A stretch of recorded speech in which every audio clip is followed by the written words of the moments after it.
अली एक गरीब लड़का था, मगर उसका ख्वाब बहुत बड़ा था। वो डॉक्टर बनना चाहता था ताकि अपनी माँ का इलाज कर सके। लेकिन एक दिन अचानक उसकी माँ शदीद बीमार हो गई। अली के पास इतने पैसे नहीं थे कि वो अच्छा इलाज करवा सके। एक रात माँ ने अली को अपने पास बुलाया और कहा, बेटा, अगर मैं ना रहूं तो कभी हिम्मत मत हारना, अपने ख्वाब को पूरा करना। कुछ दिन बाद अली की माँ इस दुनिया से चली गई। अली टूट गया। उसने पढ़ाई छोड़ने का सोच लिया। इसी दौरान उसे अपनी माँ का एक खत मिला।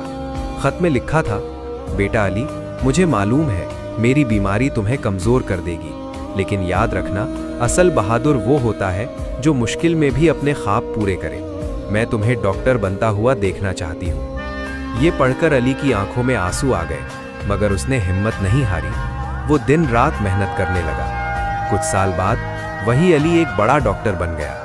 जब उसने अपना पहला क्लिनिक खोला तो दरवाजे पर एक बोर्ड लगाया, गरीब मरीजों का इलाज मुफ्त है, ये मेरी माँ के नाम पर है। अली की आंखों में आंसू थे, मगर इस बार ये आंसू हार के नहीं, कामयाबी के थे। सबक: कभी कभी सबसे बड़ा दुख ही हमें सबसे बड़ी कामयाबी तक पहुंचा देता है।